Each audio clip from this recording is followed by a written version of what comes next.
Total লেবৰেটৰীত যিমানজন মানে technician লাগে সিমানজন আছেনে লেবৰেটৰীত? মানে আজিকালি মানে কামৰ পাৰফৰ্মেঞ্চ হিচাপত মানুহ কিছু কম হৈছে, কাৰণ আমি দুজন মানুহে চলাটো খুবেই অসুবিধা।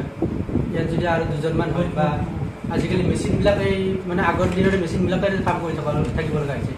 যদি মেচিনবিলাক আপডেট মেচিন আৰু ৰাইজে অভিযোগ কৰে ইয়াতে বিভিন্ন পৰীক্ষা নিৰীক্ষা হয় লিখা আছে, কিন্তু আপোনালোকে কয় যে নাই আজি অমুক মানুহ নাই কিবা নাই অমুক এনেকুৱা আপোনালোকে পেচেণ্টক কৈ দিয়ে।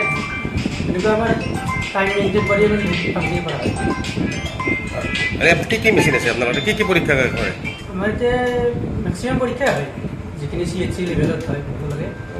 থাইৰয়ডৰ পৰা হিমগ্ল'বিন, LFT, লিভাৰ টেষ্ট গোটেইখিনিয়ে হয়। তো ৰাইজে অভিযোগ কৰে ইয়াতে পৰীক্ষা নিৰীক্ষা বুলি নহয়, আপোনালোকে বোলে ব্যক্তিগত পঠাই দিয়ে, এইটো ইয়াত নহ'ব।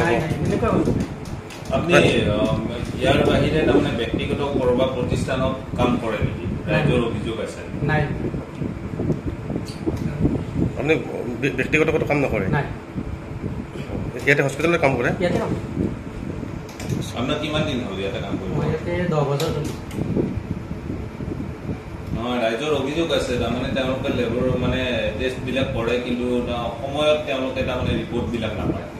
ৰিপৰ্ট দিয়াটো অলপ অসুবিধা হ'বই, কাৰণ আজিকালি যিবিলাক আপ টু ডেট মেচিন সেইবিলাক অহা নাই এতিয়ালৈকে। এইটো যিটো মেচিন চলি আছে সেইটো মেনুৱেলি কৰিব লাগে। আজিকালি যি ফুল্লি অটো এনালাইজাৰ বুলি যিটো হয় সেইটো হ'লে কামখিনি বহুত আগবাঢ়ি আছে।